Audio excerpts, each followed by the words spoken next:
Okay, guys, we are live.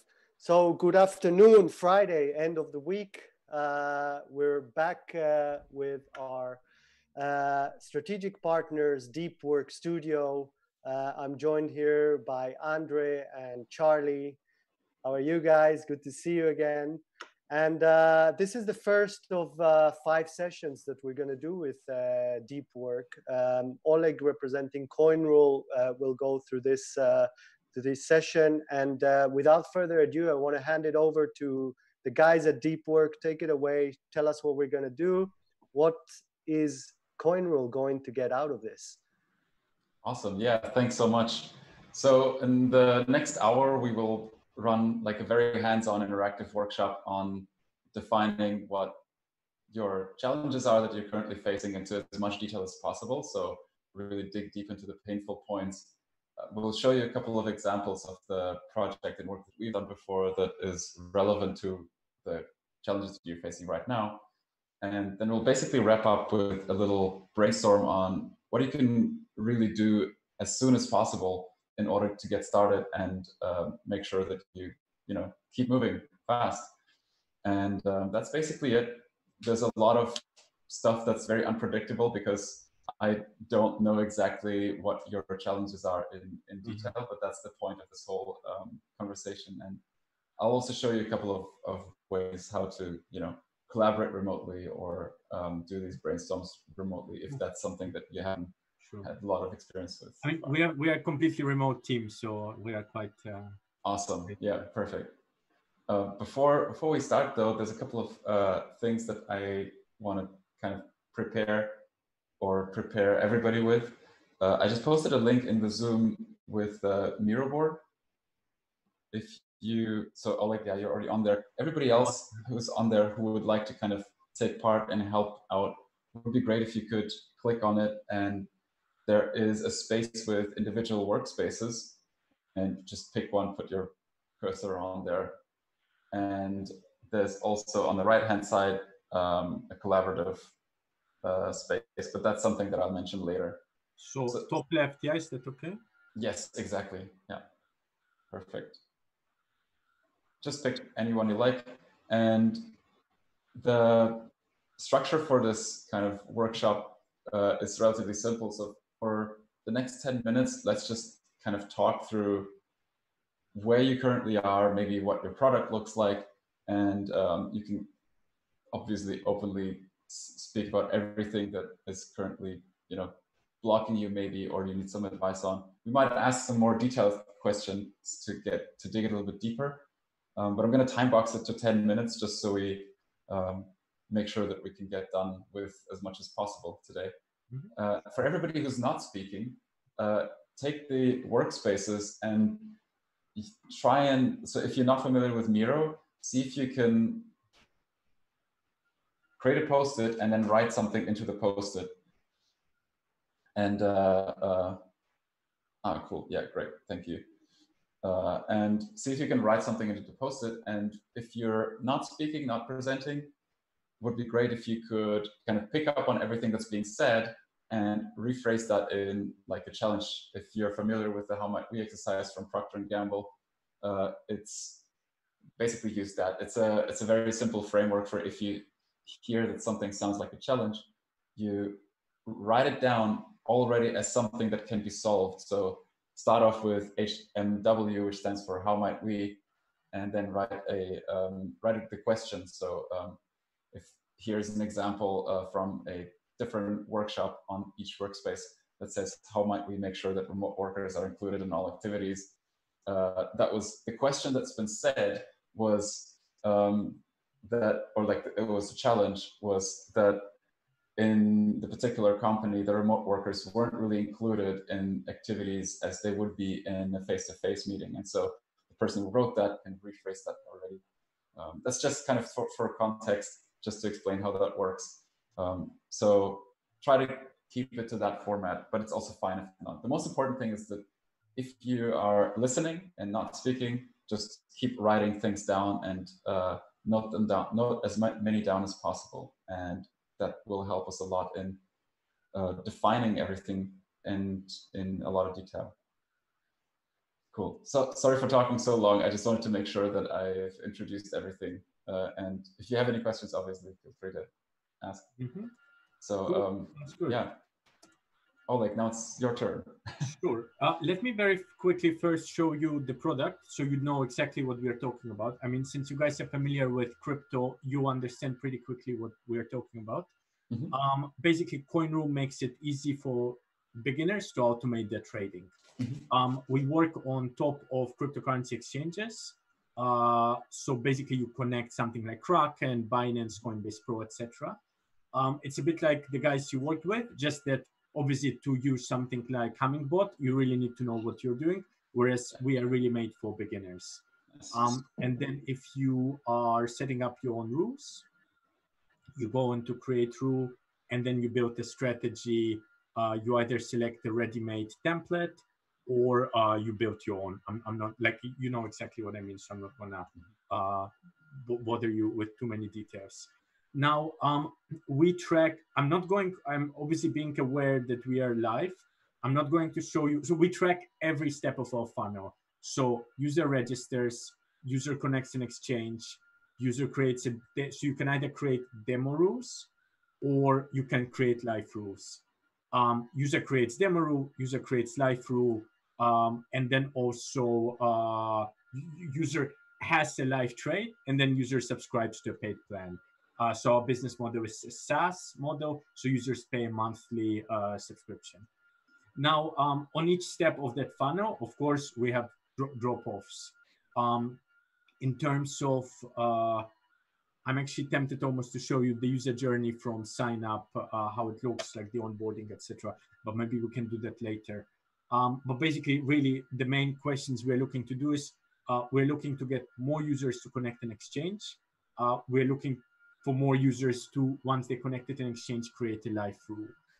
The good news is we're doing a tremendous amount of user sessions and feedback. Like we talk every week, our users write to us through this chat. We get 40, 50 pretty detailed discussions and feedback requests. So we know what are kind of, let's say, the critical breaking points. We know what scares the users. We know what they're not comfortable with. It's more a question of prioritizing it. And it's a question of, I mean, we are a small team and we only have so many resources. So what to address first, and how, like basically how to set the priorities in terms of, are we adding new features? Are we fixing some of the things which we know are not working right now, but which might change completely in 3 months' time? So it's kind of like where to set the focus. In terms of conversion rates, I would say that's the number one thing. In terms of like pure conversion to paid, we are, according to, like, let's say the Y Combinator School podcast, we are within the average for a freemium SaaS business. But we are towards, I mean, obviously we're an early stage product. So we are at a relatively, let's say, we're towards the bottom of that average. So we want to improve the conversions. So we're looking to experiment with paid plans. So for example, we are introducing something to make it clearer that actually it looks like the let's say the headline number for a plan can be looks expensive, but actually if you compare it to what you're paying as a percentage of your fee on some of our competitors, it ends up being actually much cheaper. So we are showing to users already with this widget, for example, we're actually looking to show people how much they can save by paying just a fixed price as opposed to paying a percentage fee. So we're trying kind of small tweaks that will improve conversion, but without requiring us to take a lot of developer resources to actually implement the changes. But obviously, we are very open to any ideas or thoughts or feedback on how to actually what to do. It's obviously, I mean, it's all very specific and it's all very, let's say, detailed. Like it's difficult to talk about this without me showing you really in depth some of the funnel metrics we have and discuss some of the feedback we are getting. But I mean, obviously, maybe we can go into some of that offline at some point as well. Cool, great. Yeah, thank you so much. I already have a couple of thoughts. So you mentioned a couple of different things which are kind of product related, and so in terms of the challenges that are product related in what features you want to build, but also kind of the customer acquisition from what I understand, kind of the freemium sales funnel into something that's kind of a paid subscription. What are your current, like, how do you currently market it, or like, what are your funnels? So we have, let me see how to phrase it. So we use mostly organic right now. We rank very well for keywords such as, still showing on my screen, like if you Google automated trading, Binance, we are #1 and #2 on Google.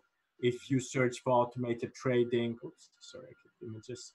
If you search for automated trading, Ethereum, we are #1 on Google. And we rank like this for a wide range of really key keywords, which drives about 60–70% of our traffic. Other than that, we partner up with exchanges, and we also are building up an affiliate program right now. Generally, like our sign-up number per month is fairly healthy. Maybe one question would be like, we have statistics for average revenue per user. And of course, for example, we know certain variables that make certain users have a higher average revenue for us. Now, right now, our marketing is, let's say, less focused on specific groups, simply because we don't have a marketing budget to address that. So let's say through organic SEO, obviously, people from anywhere find us, which is great, but that also means that we can't target, like random example, like let's say iOS users have a higher average revenue. I'm not saying that's the case, but like as an example, we are not specifically targeting them right now. So that's one thing we know we have to improve, but it's also a question of like priorities. Are we looking to improve activation and retention, or are we looking to improve the funnel, the acquisition funnel? I think right now the acquisition funnel is reasonably healthy. I think we still have some work to do on activation and retention. Mm-hmm, mm-hmm. What's the kind of target segment that you're focusing on right now? So our target segment specifically are, let's say, beginner to intermediate millennial retail investors, mostly in the Western world, so UK, US, continental Europe, but also in markets like, let's say, Indonesia. Okay. I have a question with the, how does a customer go from a free account to a paid account? What's the process there at the moment? That's a good question. Let me see if I can quickly show you how it looks. So we have a lot of prompts, and let me see. So to minimize my video here. So we have, first of all, we have prompts, and we have monthly, like limits on how much anyone can trade based on which plan they're on. And these limits are set based on the data we have in terms of how much the users trade. So this is something, actually, it's a good question because it's something we're still fine tuning. And then let me see, hopefully this account of mine is not on a paid plan, because we have a lot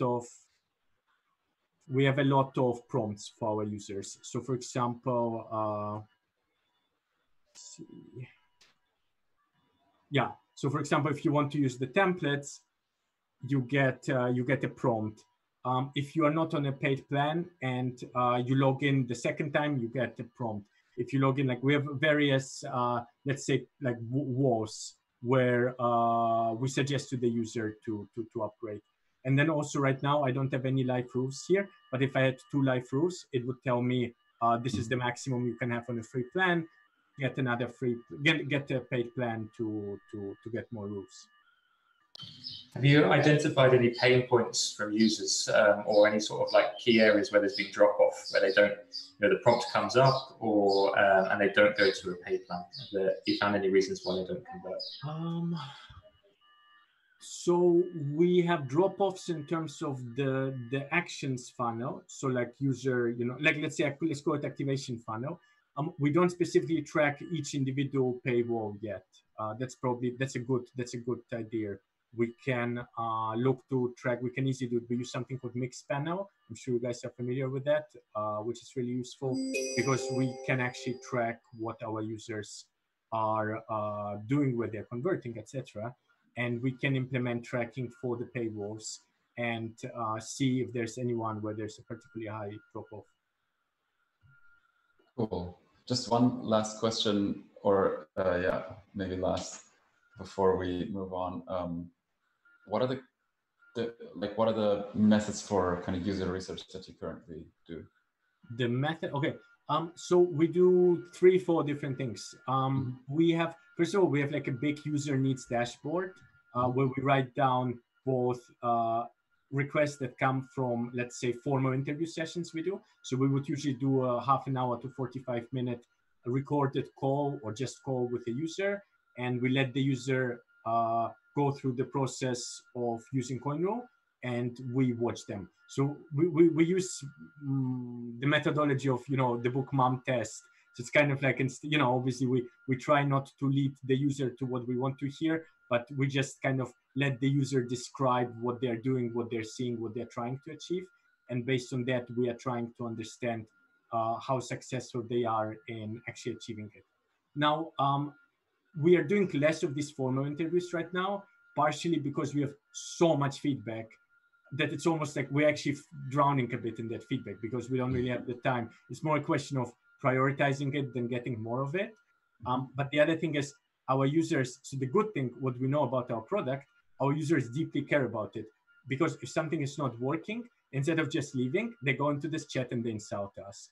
And I actually see that as a good sign, because it means they genuinely care about it. So we have, like, if there's a bug or a rule is not executing, we have users messaging us, what's going on? Why is this not working? At like 3 in the morning. Wow. So I'm on chat sometimes 7 a.m., sometimes 10 p.m., depending on when I sleep and when I don't. But then for each single chat that we do, we get a transcript. I take a screenshot. I put this into like the user research folder. And when we have time, we also go through that and take basically the individual bits of the research and put that also into the user needs and try to prioritize it.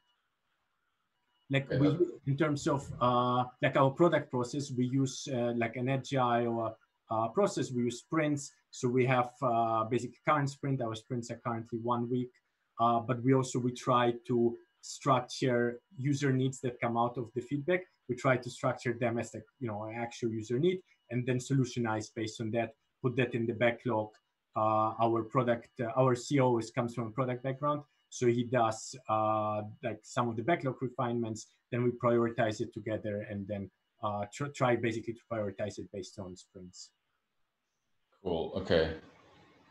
Okay, that makes a lot of sense. All right, I don't know, Charlie, do you have anything else that you want to ask? No, that's good. Okay, then yeah, let's just move on.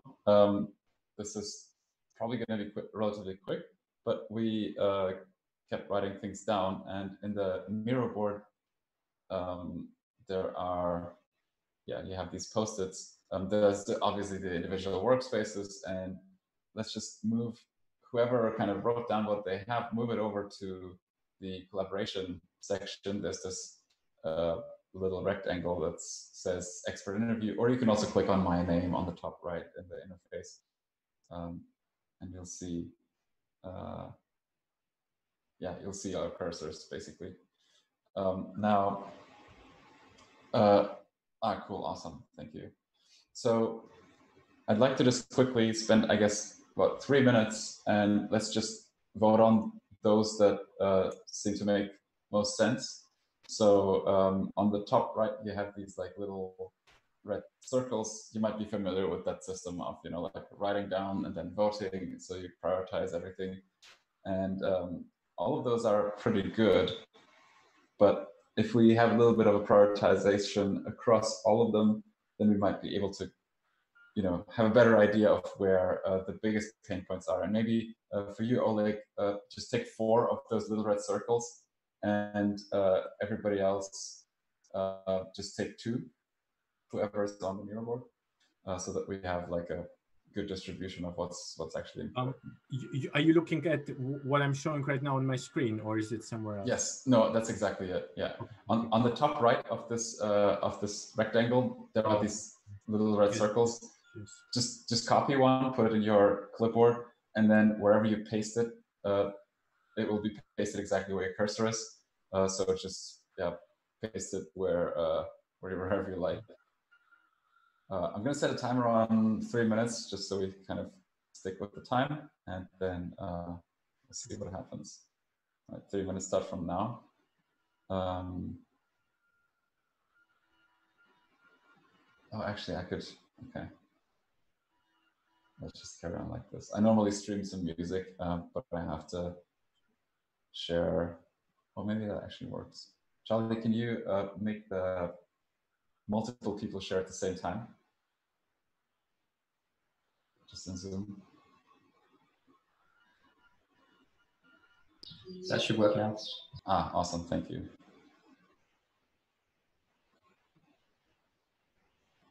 Oh, it still says what?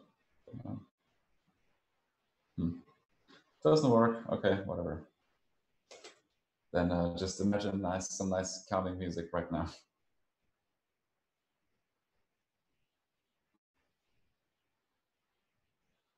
We all have 3 votes, right? I said 2 each. Sorry. For Oleg. Sorry. Thanks. Thanks to you.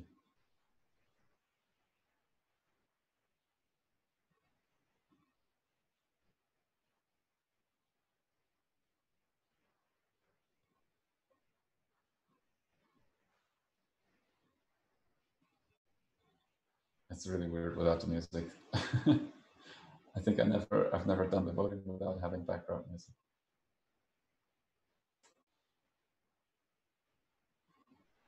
How do you guys normally do it when you do it in one place, so you're not doing it remote, and then you have like a big board, and then basically there's the music, and then people just go and like put these red dots on?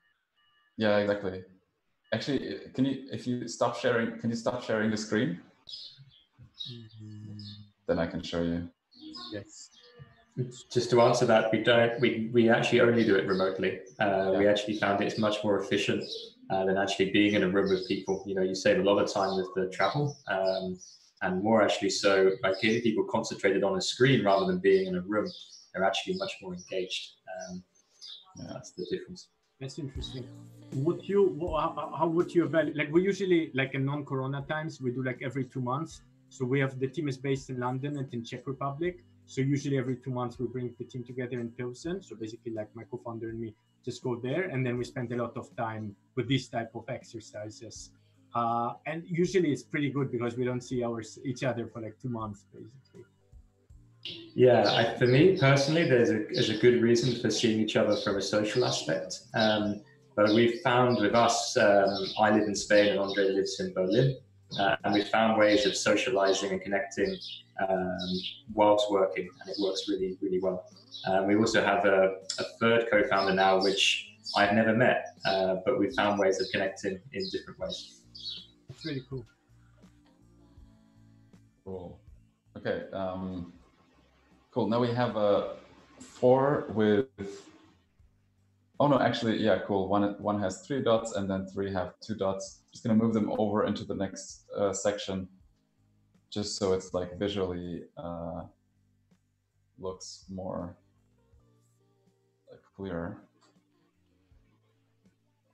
That's actually kind of one of the basic methods that we always use to figure out how to prioritize stuff. So actually, also to your point earlier in prioritization.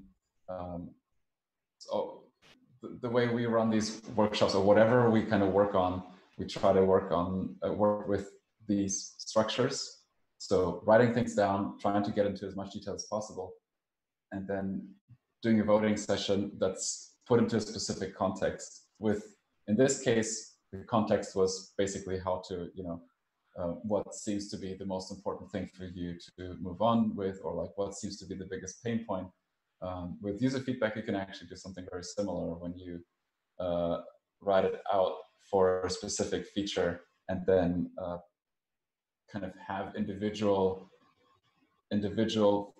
ideas or thoughts from the user feedback or topics. You can kind of direct that into something like, what is the, so there's actually, what is, it kind of depends on how you phrase it, and there's an interesting way to quantify it. If you think about it as something that's an important job that the customers need to get done, you can also ask them for the importance of it, and then you can kind of tailor it towards kind of how important is that feedback on a scale of 1 to 10. But yeah, anyway, sorry for that tangent. I'm just going to quickly read out what it says. The top one says, how might we get more insights from users for what they would pay for? How might we focus on customer retention? How might we convert more signups to paying customers? And then can you share the screen, Andre, perhaps, so the users can see it? Oh yeah, sure. Yeah. Here. So it's yeah, how might we get more insights from what from users for what they would pay for? How might we focus on customer retention, convert more signups to paying customers, and prioritize the user feedback and trade off against business model development. So that actually seems to be pretty kind of clear in terms of a specific area that's kind of it seems like the biggest pain point is in this transition between the free model that we currently have and then into getting people to actually buy in and then pay money for certain features, maybe figuring out what exactly needs to be worked on in order to give them the best features they actually need or would pay money for. One maybe two, three actually specific questions about this. Yeah. Cool. One would be, so we love to run experiments because that's really the only way to test things.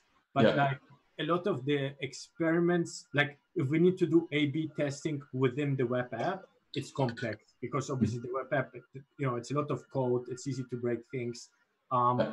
It's easy for us to run A/B tests on the landing page. We use something like Google Optimize, etc. No problem. But how would you run A/B tests within the actual product? Always keeping in mind small team, limited resources, yada yada. It's not like it's not 100 people, unfortunately, developer team. That's a great question, and I've had that kind of question or challenge for many years because I also kind of try to work as lean as possible. And the best solution to that is actually that you don't A/B test. But, and this is something where it's actually great that you said that you're experimenting a lot and you like experimenting, because this is one of the keys for I think the fastest approach to learn from user feedback is when you, obviously sometimes you will have like different ideas or different kind of solutions that you think could work on the market. But in my experience, it took a lot more time to almost test two different solutions rather than writing up a list of assumptions for what you think would be kind of the best way to move forward and keeping in mind the alternative. So you basically save the time to create a second version, create only the prototype or like the screens that you actually think are support the best bet that you could go for. And let's say you have two ideas that are equal. Your two co-founders. It might be that you have two different ideas and you can't really decide on which one to go for. In this case, I would normally recommend first of all, it happens rarely because all of these ideas have certain justifications. But in this case, I would normally just advise to try out one of them and decide on one, design it with the information in mind, what would happen if you did it the other way. And when you then run the user interviews and ask people for feedback, kind of keep that in mind, what the alternative would be, because sometimes, and this is like what happens a lot with, because why I think that I would rather not do A/B testing is sometimes when it's very clear, people will tell you exactly what the alternative would be. And sometimes it would be something completely different, like a third solution. But if the two that you kind of that you were working on would be very, very similar, or would be both had potential, then people will point you towards the direction that you need to focus on. I can share this. Well, I can share you a prototype of, for instance, Hummingbot and how that looked like, if that would help. Yeah, that would be great, actually. So this is also like one of the. I'm not sure exactly like how you currently prototype. I found a lot of value in designing things with as little effort as possible. So kind of writing out, like drawing out wireframes for what you would think would be your suggested solution, or maybe a new feature, and then designing it as if it was real, like an actual real product that already exists. Like these are screens from Hummingbot that they built a mining platform that rewards people for just running Hummingbot, which is also quite crazy. But what you see here are screens that we basically made pretty after deciding on what the wireframes should look like. So this is like an example for a solution of what the product should be able to do in the future.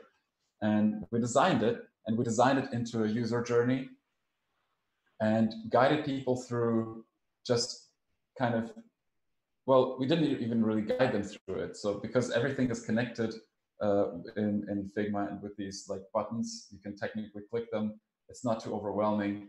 And you can see what they resonate with the most, because it has to be kind of self-explanatory.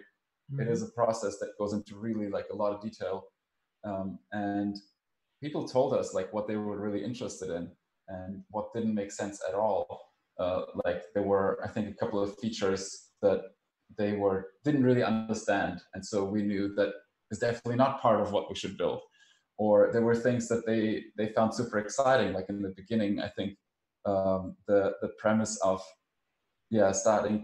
being able to earn mining rewards. For those who understood what mining rewards are, they were like, oh, this is great. For those who didn't understand what mining rewards were and what liquidity mining was, which was also part of the feedback, we learned that we had to change that phrasing and teach that, because it seemed like that was an important feature, but it had to be kind of restructured a little bit differently. And that's actually from something that Ram shared with us on Sunday, like from Y Combinator School podcast week 7. Really beautiful way of phrasing it. I don't remember who said that, but like for each screen, they try to think, do they need to increase the knowledge of the user, or do they need to reduce the knowledge required for this specific feature? That makes it so beautifully simple to think about it. That's a very, very good point. Exactly. It's you always trying to find the balance between the information that you provide and like the information that you have to provide, and the information that you can kind of leave out in order to not clutter it. So that's a great point. And so in this case, I always highly recommend just like kind of not going to like this is a way faster approach than to A/B test, because you show people a product as if it was actually real, and they will have to kind of emotionally resonate with that. And the feedback that you get from these interviews is extremely obvious. So you might have to listen, obviously, what they say. But if you run like 5 interviews, for instance, you can also do 4. But normally, after 4 or 5 interviews, you'll have exactly almost like an overlap of feedback. Like a lot of people will say things that like that's individual, something like, you know, I don't like the green, or this chart is too confusing. If this one person says that, you can kind of discard that for now. This way you also know that it's not something that's very, very relevant. Whereas if you find something that every single person comments on, and you can kind of also ask these questions if you feel like it might be something important, then you know if 5 people say the same thing, that's something that you should prioritize much sooner. Mm-hmm. We actually had another example also from Hummingbot way back like last year, when they wanted to build a graphical user interface for their tool. Everybody commented, and we designed it. We designed every single screen for that. Everybody liked it, but also everybody said, actually, it would be great if we had more. Cool. Yeah, we actually have an article. Thanks, Charlie. Everybody said it would be actually cool if we had more trading pairs that we could use, and because everybody said that they would actually kind of love to have more choice in the markets that they trade on. Hummingbot decided to prioritize that feature, because if they could implement that, then it would generate a lot more user activity, and then they could already kind of focus on the graphical user interface. Two questions. It's good actually, because I'm very familiar with Hummingbot. Cool. And we have a similar problem. Like, I mean, I haven't personally used it, but I've seen videos of, like, obviously they use the command line to run the market making. Yeah. Like, so it's, in a way, it's easy to test, you know, the claims. It's much more difficult. Like, when we get, like, we can test with our users some of the messaging when they sign up, etc. But like we know that our users really convert once they had the live trade. But to get them to the point that they have a live trade, like we know even the average time it usually requires them. So that means it's not, we can't just like watch them do it once. We actually need to see how they interact with it longer term. Now we use something called Hotjar. I'm sure you guys know it. So we also view some of that, but like, unless you spend like 2-3 days watching videos, it's very difficult to kind of really define the user journeys and understand kind of the deeper level problems. So how would you test the actual, like, I mean, Hummingbot is a good example because it's a complex product. Like, how do you test whether users are really able to actually engage with the functionality? We would make an assumption for what their user journey would be like. So we wouldn't only kind of mock up one screen or one feature, but we would try and think about where. So maybe I can also show you a Miro board with Hummingbot, how we did it there. So we would kind of try and focus what the whole journey would be like if they, like, starting from the point before they even get on your platform. So before they're even familiar with it, in order to pick them up almost in their reality, and then through the prototype, guide them screen by screen through the story that, or like the kind of, I guess the narrative that you want to test, or want to have, like, hypothesize that that's something that you want to implement. So here's this board. It looks very, oh, actually, that's not the one that I wanted to show. I have a cleaner version of it, but this is more or less the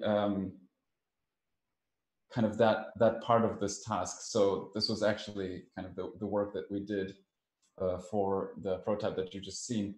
So we would map out all the different target, like the different users or user groups. We would basically figure out what the desired behavior would be at the end of, not really at the end, because you want to phrase that as something that's an ongoing process, because you want to make sure that the customers stay there and they maintain activity. So the goal is to have users check back every now and then and see how much money they are making. So it's almost like a behavior that you want to incentivize. And then you would work from there. So starting off with the very first touch point, where you could reach your audience based on your marketing efforts, So here, Hummingbot had a partner's promotion page, then go through, in this case, go through the partners page. You kind of make these assumptions as well, like they check how it works, they would choose a trading pair, they would register with MetaMask, install it, and then set everything up. And by the way, the product at this stage has not existed yet. So this is actually a phase that might take a little bit longer because, it might end up taking longer. But I would recommend kind of time boxing it to like half an hour or maximum to an hour, because you have so many unknowns, and you have to kind of make sure that you don't diverge and stick to only the things that you can kind of hypothesize, and don't overthink. So there will be a lot of unknowns here, and what you want to do is just agree on one user journey that you would like, in an ideal world, the users to go through.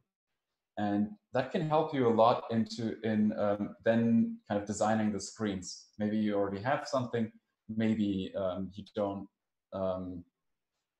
Maybe you'll have to come up with something new, and that will just require you to sketch up new things.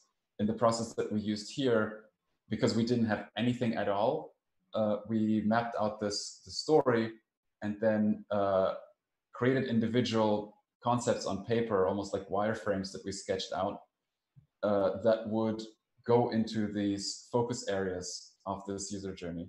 Now, this process took a little bit more than 2 hours. I mean, sure, 4 hours, but in general, that gave us a little, a very, very detailed idea of what we could place our bets on.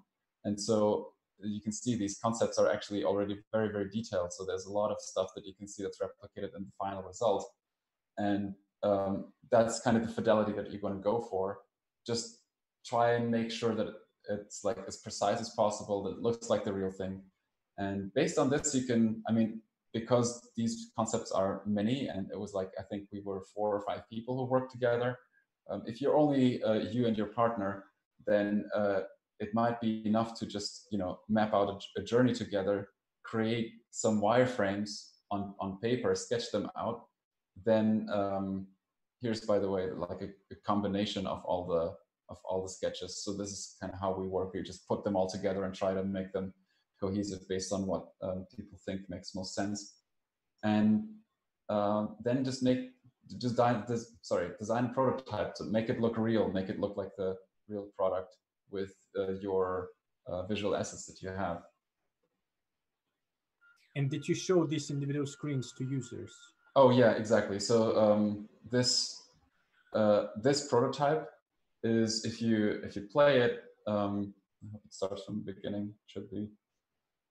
We show it to, oh yeah, right. So it's loading up. But this is kind of how we run it then. So the very first screen, as you see, is just a Telegram screen. That's because we want people to feel familiar right at the beginning, so they know where they are.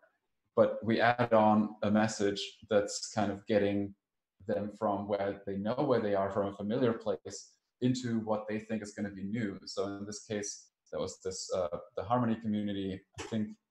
And then we just assumed that someone, through the marketing effort, would post, "Hey, there's a bounty, you can earn some money," and then you would click there. That would lead to the landing page of Hummingbot with Harmony as their partner. And then we would let them read through it, because this looks like the real product already. There won't be any doubts or any friction. And this is quite an important thing that I've also noticed, that a lot of companies are trying to make mockups or wireframes and test those. But in my experience, that adds a lot of mental friction, especially for users, if you want them to give you detailed feedback on how this product could fit in their lives. So if you show them wireframes, they might rather comment on UX problems or design, but they'll have to think more in order to imagine what it would look like if it was real.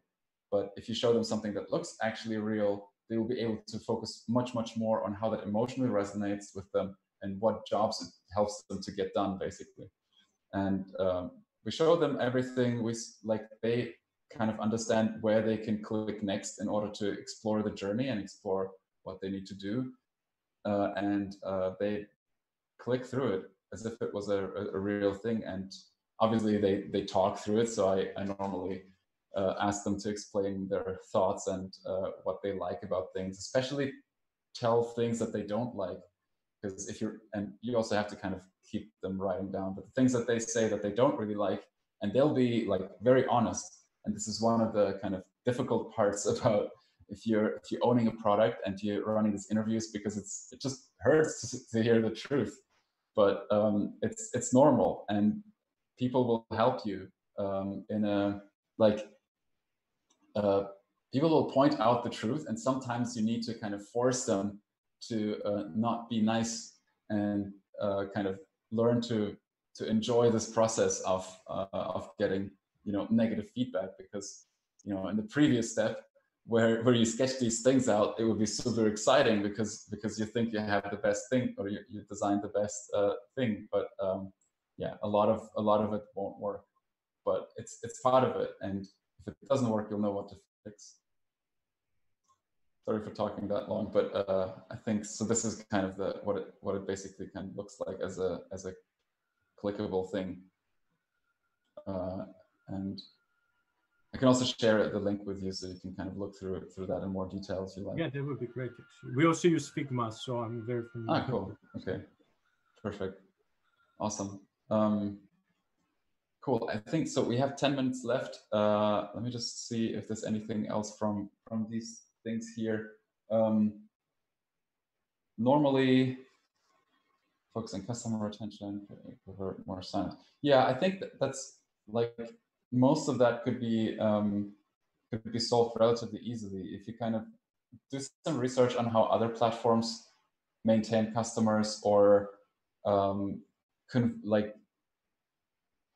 in particular design the step between being a free product and being a paid product, and like try and kind of design a prototype that's as in-depth into these places as possible, and then show it to people and ask them what they think, or like just kind of talk to them and listen to how they respond to it.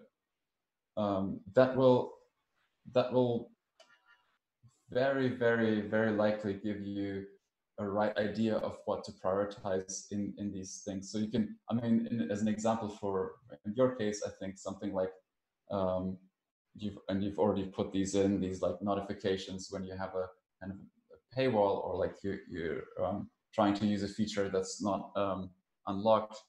But try and think about what would be ideally the most exciting way for customers to enjoy the product for free and get to pay for it.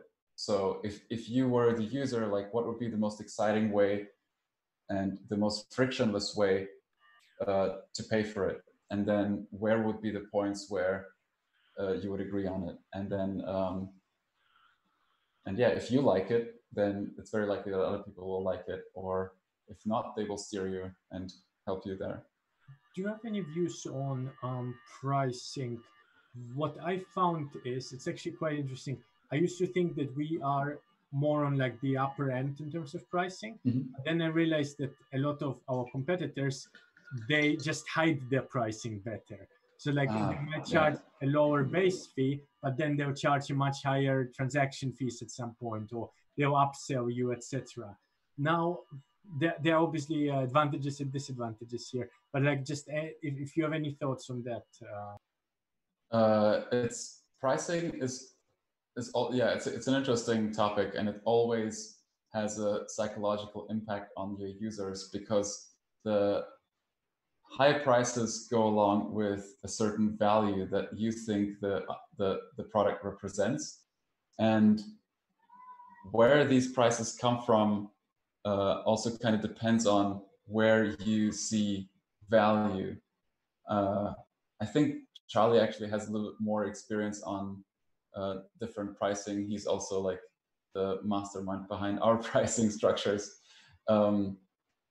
but one thing of how to kind of figure out the right pricing is, or like the one that I found the most workable is, but like if you want to test for pricing, then to actually try and sell it at different kind of make a hypothesis of what's the most valuable thing, what people pay in their target segment for something, whether it's like a commodity or something more premium. Try to define your price based on the value that you perceive, to, you know, as many people as you think, and then try to sell it, because only when you actually seriously try to sell it and seriously ask people to pay, that'll give you the feedback on what.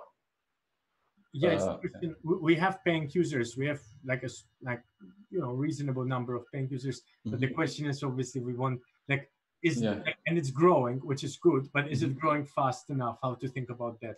Like, is this the right? Like, is this a normal rate of growth for a startup of our stage, or should this be growing faster? Like, how to assess that? Right, Charlie, do you have some thoughts on that? Because you posted the Y Combinatorial pricing on pricing. I think that's a good resource to kind of. Yeah, I think you already mentioned it. It's the only thing you can do is experiment. That YC video I just shared in the link, and I'll share on the YouTube and the Twitch in a second. They do a really good overview of how to experiment with your pricing. And essentially, I think from memory of the video, they go just set higher and higher and higher until you start getting feedback that the pricing is too high. And their general feedback is that you always are too low. Exactly. Oleg, we watched it, remember? Yes, the 10, 5, 20, what was it? Exactly. Before I watched that video, I was convinced our pricing is too high. Now I'm convinced it's right. It's just about fine-tuning it, actually. So that video is gold. I think it's easier, or like it seems like it's better to start as high as possible and then work from there. Yeah, but you see, like, we know what features our users want and for which they also would pay more, but also some of those features are more complex and more advanced. It's kind of like there's that trade-off as well. Yeah, I think we also try to kind of leverage other like different features for different prices so that we get more users in one place, even though it's kind of more expensive, but then another, or like for us, it's more expensive to have that feature or product. And then at another place that is actually kind of less work for us, but we can charge higher prices, that kind of pays back and balances it out. Mm-hmm. Cool, interesting. I'm curious in terms of like your experience with Hummingbot. Was like, I mean, obviously, like you don't have to tell me any exact data, but like, what would you say was the main like conversion problem that you faced there? Let me think. Try to remember. So one of the main conversion problems was just the entire setup. So what you don't really have to struggle with. They had a CLI. There were very few instructions, so it was harder to actually go through the actual flow. You have to connect your miner to exchanges. So there were a lot of kind of seemingly unnecessary steps, and we want to kind of reduce those.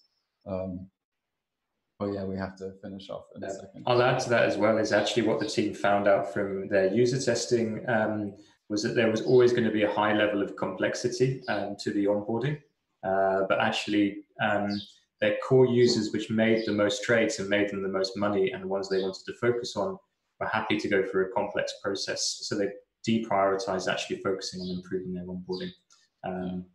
Yeah. That's interesting, because in a way for us, our users are quite opposite from that, because they're really like, we focus on much more the beginners. The value we add is to make it really simple. Yeah.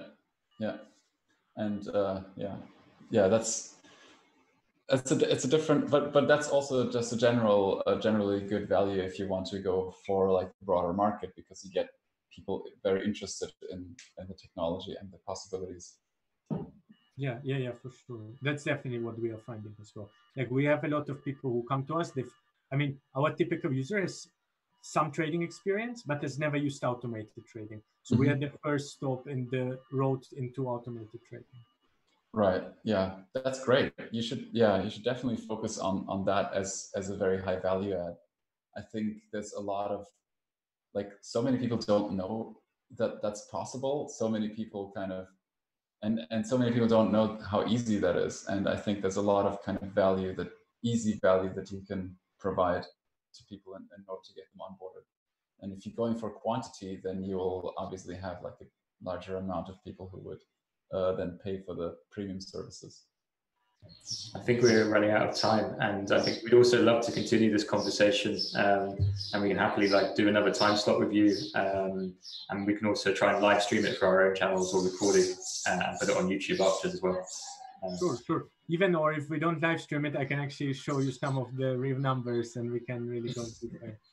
Fantastic. Sounds good. Awesome. Great to meet you guys. Thanks so much. Really. Excellent. So great hour. Thank you very much. I'm happy to connect you, Oleg, with the guys. Definitely worth a second chat. We will go now to a 5-minute commercial break, and we'll be back with the next company. So Coinrule, thank you very much. See you then.